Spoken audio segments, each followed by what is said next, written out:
You're listening to an Airwave Media Podcast. There are few absolute truths in life, and one of those is that at some point in your life, you're going to have to wear clothes. That's just how things work. Everyone will also, at some point, have to wear pants. But what if you had one pair of pants for everything? That's where Jack Archer enters the conversation. Instead of needing different pants for work, travel, and weekends, the Jet Setter Tech Pant is designed to do more with one pair. Built for the office, golf course, date nights, and everything in between. They look nice when you need them to look nice. They feel comfy when you just want to relax.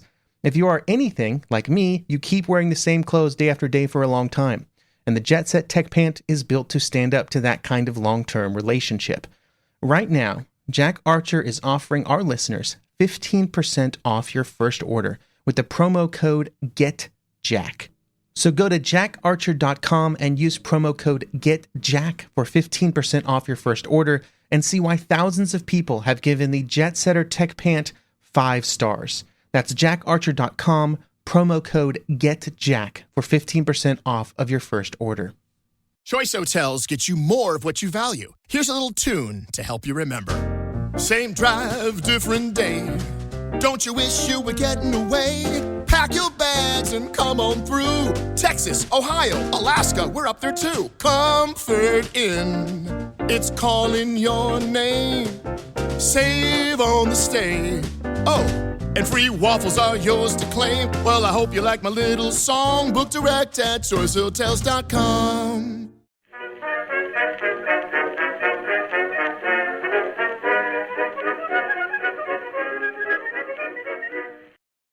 Hello everyone and welcome to A History of the Second World War, episode 262, Crete Part 7, Another Defeat. This week, a big thank you goes out to Matthew and Joey for supporting the podcast by becoming members. Members get access to ad-free versions of all of the podcast episodes, plus special member-only episodes roughly once a month. Head on over to historyofthesecondworldwar.com/members to find out more. The order to evacuate the British forces on Crete had been given on May 28th. And over the next several nights, men were taken off from the beaches at Heraklion in the north and Sphakia in the south. But it would be far from a complete evacuation. At Rethymno, the Australian forces under the command of Colonel Campbell were not informed of the evacuation order, and they would only find out about it after the troops at Heraklion had been evacuated on the night of May 28th. With the forces to the west of Rethymno having already started their retreat to the south, Campbell and his men under his command were in an impossible position, really. They were, quite frankly, left out to dry, and were quickly surrounded by German forces with no path to escape. The only question was how long they would hold out before they surrendered, and they would end up being just one part of a British contingent that would not find space on the evacuation ships of the Royal Navy. On the night of May 28th, the same night that the forces were evacuated from Heraklion, the first evacuations would take place along the southern coast. It would be a relatively small Royal Navy force for this effort, with 3 destroyers taking off just 744 men, including many wounded soldiers who needed to be evacuated to receive medical care. One of the features of many accounts of the evacuees is about how amazed they were at the welcoming nature of the naval men, who were able to provide them with food, coffee, and medical care after the evacuees had experienced multiple days of exhausting retreat, sometimes with very little food or water. After the small efforts of May 28th, a much larger effort was planned for the next night, involving several cruisers, destroyers, and the landing vessel Glengyle, which would use its landing craft to move the maximum number of men off the beaches as quickly as possible. The night of May 29th would see frantic activity at Sphakia, as men were organized and prepared for moving off as quickly as possible. Real decisions had to be made about who was leaving and who was staying, because it was obvious that not everyone, well over 10,000 men, were getting on the ships that night, and it was unclear how many more runs would be made back to the beaches on the days that followed. There was always the desire to get as many fighting troops off the beaches as possible in these evacuations, for the cold, hard fact that experienced fighting troops would always be needed in a war. However, there was also some consideration given to the fact that not all fighting men were to be treated equally. Officers had to be given higher priority, even if they did not want to leave their units, because officers could be used to reform units back in Egypt, and it was hard to replace combat-experienced officers. This included the staff officers at all levels of command, and a clear order was given that the headquarters group of all units was to be embarked on the nights of the 28th, the 29th, and the 30th, with the highest possible priority given to these groups. In the end, no officer over the rank of lieutenant colonel would be left on the island. Beyond the officers, the number of NCOs and enlisted men for each unit would be allocated to get at least some of each battalion off the beaches, when possible. Again, this decision was based around trying to keep a nucleus of the units together so that they could be expanded back in Egypt to reform the army units as quickly as possible. Freyberg and his staff would be taken off by Sunderland flying boat during the night of the 28th as well, with Freyberg being a critical evacuee due to the fact that he had been given ultra-level information and it was considered essential that the Germans not be allowed to find out about Ultra. Even if Freyberg did not know that it was coming from Enigma messages, he still knew that the British had a very high-level source within the German chain of command, and that was information that had to be kept from them. By all accounts, Freyberg was very affected by being ordered off the island when it was basically certain that many of his men would be left behind. These orders and this planning is the kind of decision that makes perfect sense from a logical perspective. You need to get those officers off because the war would continue. But that doesn't make it any less disappointing to hear about the men who had been fighting so hard over the previous days, who were just going to be left behind because they were unlucky. There are also many stories of completely selfless actions by officers, NCOs, and even enlisted men who were at the beaches who had the option to get on ships but volunteered to let others take their place. This included situations where wounded men were placed on board even though there were clear orders that stretcher cases should be left behind. Those kinds of human stories on the beaches helped to counterbalance the cold, hard decisions made from headquarters back in Egypt. In total, 6,000 men would be evacuated on the night of May 28th and into the 29th. The convoy back to Egypt would be attacked as it moved south, with the cruiser Perth suffering some damage, but overall, it would be quite successful. However, the first nights are always the easiest anytime there is an evacuation, and this evacuation from Crete would prove to be no different. Back on Crete, the men of the units that were in the rear guard were doing their best to slow the German advance south to provide more time. And while there was some fighting, it was also clear that the German mountain troops were also a little less motivated to continue to push hard once they realized that the British were evacuating. Regardless of what German high command may have wanted, when it was clear that the Australians and New Zealanders and the Greeks, everybody in the fighting units on the British side were pulling up and moving south and putting up a strong defense to try and slow the Germans soldiers started to change how they were behaving. They started reducing the risks that they were taking and shifted into a mindset of simple survival. Pressure was still applied, but just much lighter than what might have otherwise been the case. The night of May 30th would see a much smaller number of men evacuated from the southern beaches when compared with the night before, with only a few destroyers arriving at the beaches to take 1,500 men off and back to Egypt. This was not nothing, of course, but fewer than those on the island would have hoped. The destroyers were attacked on their way south, with the Napier being hit by a bomb, and for some period of time, it was actually incapacitated, although it was eventually repaired and would continue on its way back to Egypt. Back in Egypt, serious discussions were had about whether or not to send out a much larger force on the night of May 31st, with Force D, the same that had evacuated the 6,000 men 2 nights before, being considered for another run. Cunningham did end up making the decision to make another run, and it was his decision to make because it was his forces that were running the risk every time they went to the island.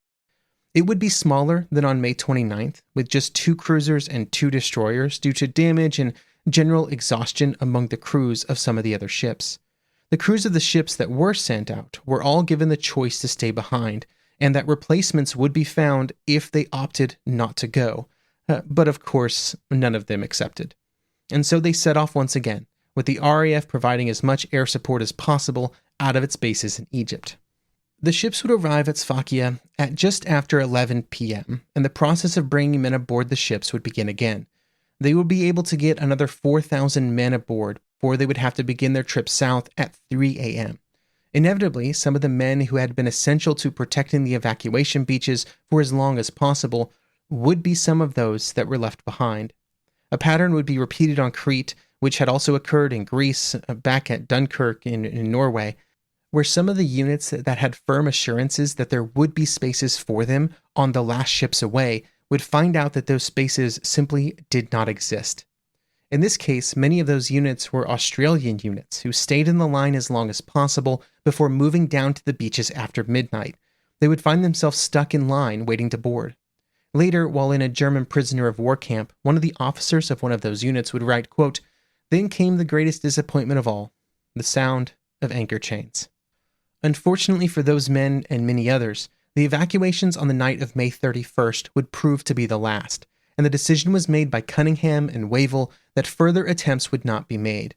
Part of this was driven by the simple fact that during the evacuations on May 31st, the decision had been made to withdraw the perimeter guards, the Australians that had been left behind, which meant that the Germans were on the Sphakia beaches by the afternoon of June 1st. About 5,000 men had been left behind, and most would surrender, although there would be some men who would choose not to immediately surrender to the Germans, and instead they would try and escape from the beach, eventually to fight with the Cretan partisans during the period of German occupation. There would also be several hundred other men who would find their way off the island in civilian vessels over the next days and weeks, although that was a relatively small number compared to the number left behind. Those that did surrender were forced to march back to the north of Crete, over the exact same paths they had just retreated on to the south. There, they would be put up in prisoner camps, from which many of them would actually escape, and many would be able to hide out with Cretan families in some of the less populated areas of the island, at least for some period of time.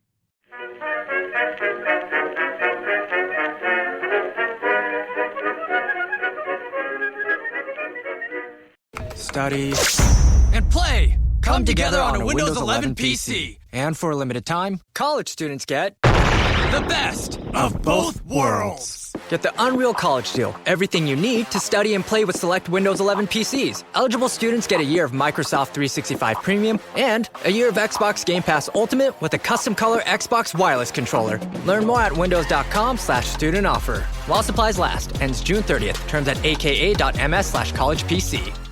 Where is Daredevil? I'm right here. Don't miss the return of Marvel Television's Daredevil Born Again. So what's next? I feel liberated. We're gonna take this city back. Over medicated. In an all-new season, now streaming only on Disney+. They're hunting us. It's time we started hunting them. I can work with that. This should be tons of fun. Marvel Television's Daredevil Born Again, now streaming only on Disney+.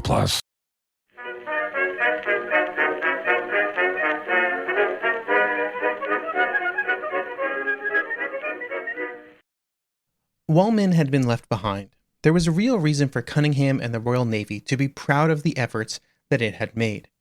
At real risk to the ships involved, and in fact the cruiser Calcutta would be sunk on the final night of the evacuation due to German air attack, almost 17,000 total men had been evacuated from Crete. Cunningham, after his statement that the Royal Navy would not let the army down, had in fact not let the army down.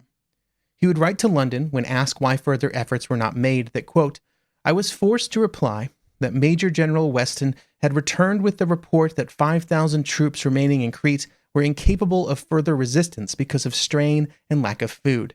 They had therefore been instructed to capitulate, and in the circumstances no further ships would be sent," end quote. Missing from that quote was any statement about whether the Navy would or would not go back to the beaches in the nights that followed if the army had been ready for them. I get the sense that they probably would have. It may have been possible to get more troops off of Crete, but that fact is only really apparent with hindsight and would have required a complete rethinking of how the evacuation was structured during the last days of resistance.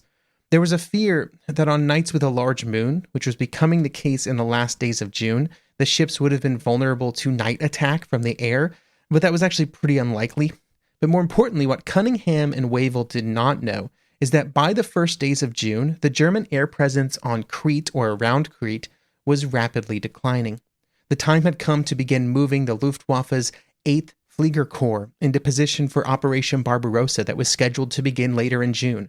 This might have reduced the risk of further efforts for evacuation, but that would have required a real effort to supply the remaining defenders with food and ammunition. Because as Cunningham wrote to London, it was not just the Navy giving up on them, but in fact the soldiers themselves not being able or being put into a position to continue to defend the beaches that were required for the evacuation that caused operations to be called off.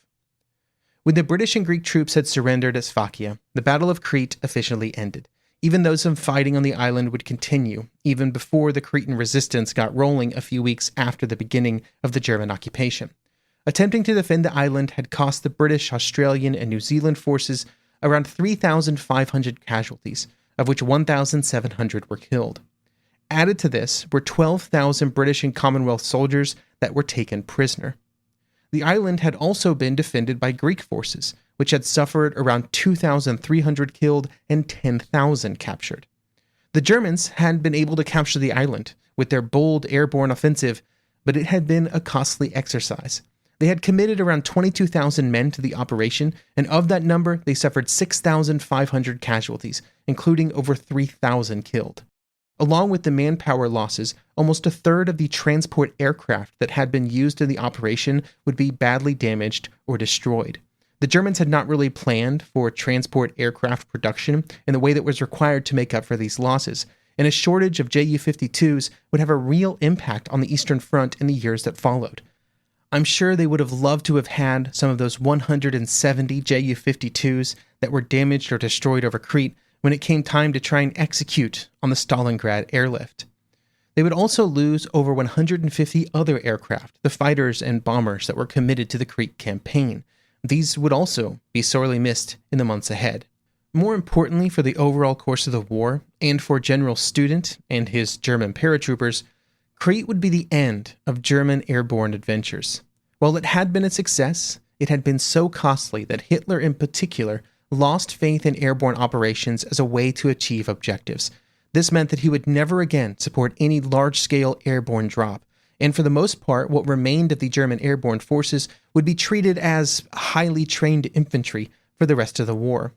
For Student, it was a disappointing end for his airborne forces that he had spent so many of the interwar years building up into what they were at the moment that they dropped on Crete.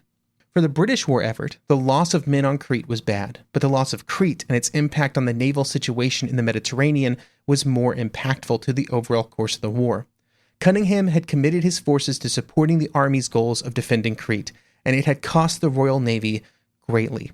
3 cruisers, the Calcutta, Gloucester, and Fiji, and 6 destroyers, the Greyhound, Hereward, Imperial, June, Kandahar, and Kelly, had been lost completely.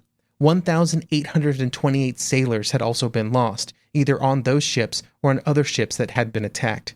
3 battleships, the Warspite, Valiant, and Barham, the aircraft carrier Formidable, 6 cruisers, and 7 destroyers had also been damaged, with the Warspite and Formidable in particular being hit so bad that they had to be sent all the way to the United States for repair. This left Cunningham with only 1 undamaged battleship, the Queen Elizabeth, and just 2 cruisers and a few destroyers that were in full fighting shape. And with the loss of Crete, the Royal Navy was in a fundamentally worse position in the Eastern Mediterranean than it had been before the Greece campaign. Crete provided the Luftwaffe with bases further south than it had after the capture of Greece, and when combined with the Luftwaffe's airfields in Libya, most of the Eastern Mediterranean was now in range of German air attack. In the weeks that followed, the German invasion of the Soviet Union completely changed the situation, though, because of course the Luftwaffe would commit so much of its strength to that campaign, greatly weakening its commitment to the Mediterranean. This was quite fortunate for Cunningham and the Royal Navy, and the added lack of activity by the Italians meant that the Eastern Mediterranean became something of a backwater for some time, as all of the belligerents in the war were focused on other areas. The people of Crete were not overly concerned with the state of the Royal Navy, though, and really of the British war effort, and they were more concerned with the fact that they were about to experience a German occupation that, although they could not know it at the time, would last for almost 4 years. The Germans and the Italians would split up the occupation of Crete just like they had in other areas of Greece and in the Balkans. The Italian zone, which was on the eastern side of the island, was by all accounts a far more laid-back place to be, with the Italian forces settling into an easy occupation that caused far less violence than on the German side of the island. In the German occupation zones, they had stronger garrisons in the cities, but then they also had many smaller outposts in the countryside. They would constantly clash with the more independently minded villages in the mountains who were known for their strong thoughts on the German occupiers. Eventually, the German forces simply would not venture out into those mountainous areas. This general unwillingness to force a German presence on some areas of the island would become more pronounced after 1943, when the occupation forces would peak at 75,000, because over the following 2 years, most of those troops would be evacuated for use elsewhere. Eventually, just 10,000 men would be left to surrender the island in 1945. The largest problem on Crete during the years of occupation, particularly in the larger towns with the largest German garrisons, was food. Much like in other areas of occupied Europe, the occupation and the war greatly disrupted the movement of supplies and food, and this made it challenging for people to feed themselves and their families. A critical source of food for the people in the towns were their connections, their personal connections with those in rural areas, with food flowing through these connections and into the urban black market, which was essential for the survival of so many people. The German officials would prove to be quite open to bribes and corruption, which certainly helped things. Back in London, the defeat on Crete would just be another in a long list of British failures. It did not help that Crete was an island that had been successfully invaded by the Germans, causing another run of something close to panic among some groups of British civilians who were concerned that it would be the blueprint for a German invasion of Britain in 1941. Harold Nicolson, who was the parliamentary secretary for the Ministry of Information, a ministry created to keep tabs on the sentiment of the people of Britain, would write in his diary that, quote, "The public are in a trough of depression over Crete, feeling that we shall probably be turned out again. I must say that this 200-mile jump is terrifying. No wonder people say that if they can take Crete from 200 miles away, what will happen to Great Britain?" End quote. This was again a topic where the invasion of the Soviet Union would completely change expectations. Freyberg and the other leading officers in the defense of Crete would come under criticism quite quickly after the end of the evacuation. To his credit, Freyberg was never one of those commanders that passed blame onto others, even as criticism landed hot and heavy in the aftermath of the evacuation. Most of this was driven by the reports given by Brigadier Inglis, who would make his way back to London to give a first-hand account of the fighting to Churchill and the War Cabinet. Inglis would have heavy criticism of Freyberg that he would air during these discussions, and he would also criticize Freyberg's preparations for the defense and then his decisions made after the invasion began. This report would cause Churchill to write, quote, "I am far from reassured about the tactical conduct of the defense by General Freyberg, although full allowance must be made for the many deficiencies noted above. There appears to have been no counterattack of any kind on the western sector until more than 36 hours after the airborne descents had begun. There was no attempt to form a mobile reserve of the best troops, be it only a couple of battalions. There was no attempt to obstruct the Malmö aerodrome, although General Freyberg knew he would have no air in the battle. The whole conception seems to have been of static defense of positions, rather than of rapid extirpations at all costs of the airborne landing parties." End quote. I don't really disagree with Churchill's analysis there that I just quoted, that's why I quoted it, but it would essentially set the framing for every analysis of the Cretan campaign in the years that followed. We know today that Freyberg's concern was the seaborne invasion, which did not happen, and with hindsight never would have happened, but that did not mean he was completely inactive. As would often happen, the initial analysis by Churchill, which would be made public quite quickly after the end of the war, would frame the discussions of the campaign for decades. The full set of information that Freyberg had, the ultra and intercepts and information about the seaborne convoys, everything else that he was given, would remain classified for decades. Due to how negative he had been in his initial reports, Freyberg would blame Inglis for the rest of his life for what he saw as a betrayal. I think I have been critical enough of Freyberg in these episodes, though, and so I will end by saying that he was put in a tough position, but that doesn't excuse some of his pretty bad decisions. And while some of those decisions seem less bad now that we have all the information that we have, at least he had reasons to make those decisions, that doesn't mean they weren't bad decisions, and you kind of can't get away from that. Before we end this series on Greece and Crete, and we move on to other topics in the future, I would like to thank listener James, who wrote in with a personal account of having traveled to Crete in 1996. James is from New Zealand, and he talked about the response that he got from some of the local individuals when they found out he was from New Zealand, and the fact that they still remembered the New Zealand troops that fought to defend Crete in 1941. One of the coolest things about this podcast is that I get to hear from people all over the world. I get to hear their stories. They're usually their ancestors who fought in the war or were alive during the war or had experiences during the war. Hearing about those is super cool. And so I'd like to thank James for writing in and talking about how on Crete, there are some who still remember that New Zealanders helped to defend against the Germans and, were willing to talk about it with a New Zealander who came back, just following his grandfather's footsteps. And with that, our discussions about the German invasion of Greece and Crete are over. Another brutal British defeat, another German victory. Next episode, we're going to go in a different direction, and we're going to start discussing the war at sea in early 1941, which will primarily focus on German surface raiders. This is the time of the Gneisenau, the Scharnhorst, and yes, the Bismarck.